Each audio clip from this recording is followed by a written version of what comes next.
Un traitement en ce moment, puisque vous m'avez dit que vous étiez à Lansco, là, vous aviez fait des tentatives de suicide une fois. Mhm. Ok. Vous avez dit à la psychiatre que vous étiez embêtée par cette prise de poids? Des appels comme celui-là, Fabienne Sainte-Rose et son association SOS Crise en reçoit une dizaine par jour. Ce sont en majorité des femmes qui appellent aux situations variées. Pour Fabienne, il n'y a pas de profil type de la dépression.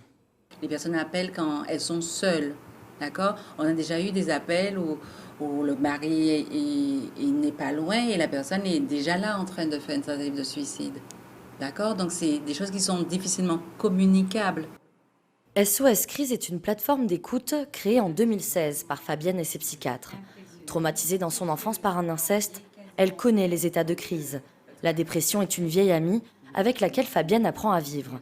Et depuis 6 ans, elle encadre un groupe de parole pour des personnes ayant le même traumatisme qu'elle. Ce groupe, c'est l'AMVI. Donc nous arrivons au premier temps de parole. Donc chacun va se présenter en donnant son prénom, en partageant sur comment il se sent aujourd'hui. Je suis ici aujourd'hui parce que j'ai besoin de me ressourcer. Je n'ai pas envie de sombrer. Je n'ai pas envie de rentrer dans cette espace où j'étais pendant trop longtemps. Donc c'était pleurer, boire, me cacher, pleurer, boire, encore me cacher. Et mes enfants ont payé, mais vraiment ils ont payé le prix. Shermaine se rend à ce groupe de parole tous les samedis après-midi. Survivante d'inceste et de viol, depuis ses 16 ans, la dépression fait partie de son quotidien. Consommation d'alcool, d'antidépresseurs et d'anxiolytiques. En rupture avec sa famille, elle a dû surmonter seule sa maladie. Elle a rejoint l'AMVI après une dernière tentative de suicide. Depuis 2 ans, en fait, ils m'ont pris en charge. Et c'est depuis là que j'ai vraiment définitivement coupé les liens avec ma famille parce que je ne pouvais plus. Les disputes, c'était un peu trop parce que ma mère est dans un déni total. Le fait de se rencontrer, de s'identifier, de partager les mêmes histoires, mais ça rompt l'isolement, donc ça crée du lien. Ça permet de se dire, effectivement, on n'est pas folle, mais on souffre de dépression, effectivement. Mais c'est un soulagement, ça permet de sortir de la honte. L'AMVI, c'est une thérapie pour Fabienne, Shermaine et les autres, un moyen d'aller sur la voie de la guérison.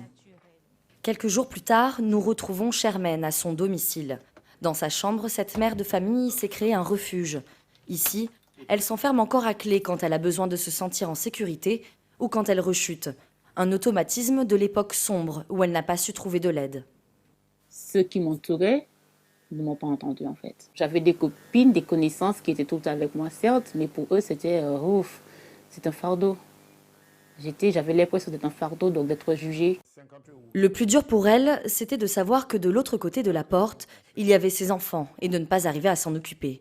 Alors qu'elle s'effondrait, après 10 ans d'absence, Louis-Félix, le parrain de son fils aîné, reprend contact avec elle. La dépression reste un sujet sensible dans sa famille, qui est dans le déni de l'inceste comme de sa dépression. On a plus l'impression qu'elle perdait la tête qu'elle faisait une dépression. Ça, cette réponse-là, je l'ai entendue. C'est ce qui a été dit. Elle est folle. J'ai dit, elle est en train de faire une dépression. Ne le fait pas de dépression, elle est folle. Shermaine est assimilée à une folle. Son cas n'est pas le seul. Les femmes dépressives sont parfois même diagnostiquées bipolaires. Le chemin vers la guérison n'en devient que plus difficile sans reconnaissance. La dépression est une maladie qui se guérit dans 90% des cas si elle est traitée.